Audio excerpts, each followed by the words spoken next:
आज घरोघरी आपल्या लाडक्या बाप्पाचं अगदी उत्साहात स्वागत केलं जात आहे, प्राणप्रतिष्ठापना केली जाते आणि आपल्या सर्वांचा लाडका अभिनेता अभिजित खांडकेकर याच्या नाशिकमधल्या घरी देखील आता बाप्पाची विधिवत प्राणप्रतिष्ठा करण्यात आलेली आहे। विशेष म्हणजे दरवर्षी न चुकता अभिजित मुंबईहून नाशिकला गणेशोत्सव आपल्या कुटुंबियांसमवेत साजरा करण्यासाठी येतो। यंदा देखील आता त्याने गणपती बाप्पाची प्राणप्रतिष्ठापना केली आहे। अभिजित आपल्या सोबत आहे।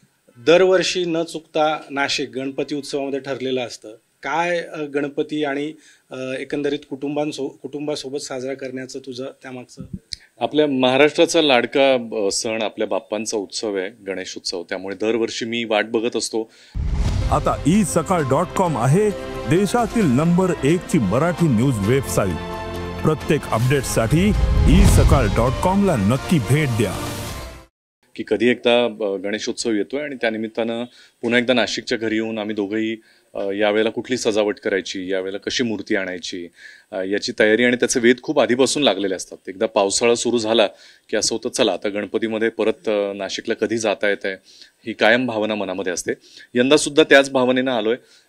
कलेची बुद्धीची देवता आहे गणपती, आमचं क्षेत्रही तेच आहे, त्यामुळे उलट हा काळ आम्हाला फार महत्त्वाचा वाटतो।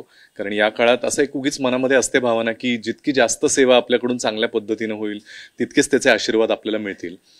त्यामुळे त्या भक्तिभावनेनं दरवर्षी आम्ही नाशिकला असतो आणि 10 दिवस बाप्पांची प्रतिष्ठापना करतो घरी।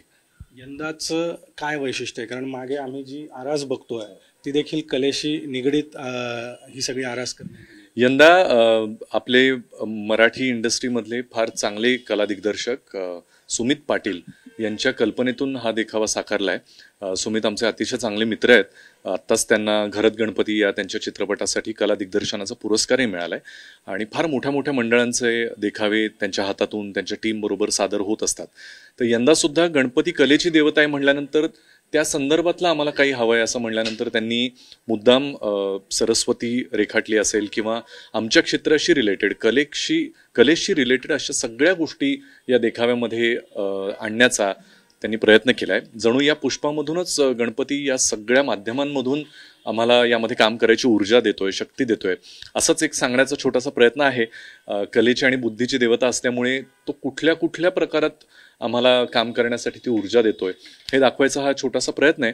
पण ते जितकं सुंदर आणि सुबक दिसतंय त्याचं संपूर्ण क्रेडिट मात्र सुमित पाटील यांना आम्ही देऊ।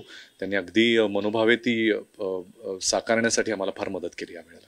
यंदा काय बाप्पाकडे काय मागितलंय? का दरवर्षी गणेशोत्सव येतोच, पण यंदा काहीतरी विशेष असं काही मागितलंय? नाही, त्याच्याच कृपेनं आमच्या दोघांचंही काम खूप चांगलं चालू आहे वेगवेगळ्या क्षेत्रांमध्ये। मग ते नाटक असो, नॉन फिक्शन रियालिटी शो असो, चला हवा येऊ द्यासारखा, सुखदाची हिंदी नाटकं असोत आणि माझे येऊ घातलेले काही मराठी चित्रपट, वेबसिरीज असेल, असं काम इतकं जोरात चालू आहे की ज्याला खऱ्या अर्थानं आपण म्हणतो ना की हॅव्हिंग गुड प्रॉब्लेम्स, की खूप कामाची वर्ष सगळी चालू आहेत। त्यामुळे हे काम करण्यासाठी जी ऊर्जा, ते जे काही मिळतंय त्याची अप्रिशिएट करण्याची भावना मनामध्ये कायम असावी एवढीच गणेश चरणी, गणपती बाप्पाच्या चरणी आमची कायम प्रार्थना असते की हे जे काही तुझ्यामुळे मिळालंय ते टिकून ठेवण्याची, चालू ठेवण्याची आम्हाला ऊर्जा सतत देत राहा, कुठेही डोक्यात हवा जाऊ देऊ नको, हे कायमचं मागणं असतं। आणि नाशिककरांचं प्रेम, संपूर्ण महाराष्ट्राचं प्रेम इतकी वर्ष मिळतंय ते तसंच अबाधित राहावं अशी प्रार्थना आहे। काही वेगळ्या भूमिका किंवा काही वेगळे चित्रपट लवकरच त्याची काही घोषणा करण्याचा आमचा मानस आहे। एक चित्रपट तयार आहे जो जानेवारीमध्ये 2026ला रिलीज होण्याच्या मार्गावर आहे आणि अजून 2 ते 3 चित्रपटांचं आणि वेबसिरीजचं आता माझं चित्रीकरण या गणपती उत्सवानंतर चालू होईल। त्यामुळे त्यासाठी थोडी वाट बघावी लागेल, पण लवकरच त्याबद्दलची पण माहिती मी देईनच। सुखदा, नाशिकचं घर आणि गणेशोत्सव गणपती दरवर्षी तुम्ही घरी असतात, कुटुंबियांसोबत साजरा करतात।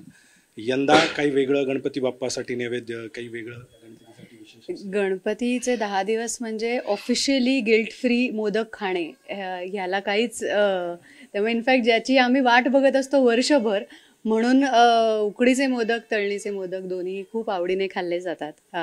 अभिला फारच जास्त आवडतात मोदक, त्यामुळे अगदीच म्हणजे तोच प्लॅन आहे। आज नैवेद्य दाखवून झाल्यानंतर मोदकांवर ताव मारण्याचा पूर्ण प्लॅन आहे आमचा। आपण पाहतोय सुखदा आणि अभिजित दोन्हीही दरवर्षी नाशिकमध्ये त्यांच्या घरी आपल्या कुटुंबियांसमवेत गणेशोत्सव साजरा करतात. यंदा देखील एक आगळीवेगळी आरास, पर्यावरण पूरकता आहेच, मात्र एक आगळीवेगळी कलेच्या क्षेत्राशी निगडीत अशी आरास त्यांच्याकडून या ठिकाणी करण्यात आलेली आहे. आणि येत्या काळामध्ये वेगवेगळ्या धाटणीच्या भूमिकेमध्ये, चित्रपटांमध्ये आणि वेब सिरीजमध्ये अभिजित आपल्या प्रेक्षकांना बघायला मिळणार आहे. कॅमेरामन प्रवीण काळबांडेसह अभिजित सोनवणे, साम टीव्ही, नाशिक.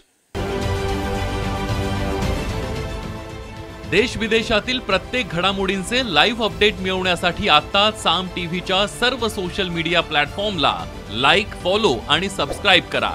तसंच सर्व नोटिफिकेशनसाठी बेल आयकॉन प्रेस करायला विसरू नका.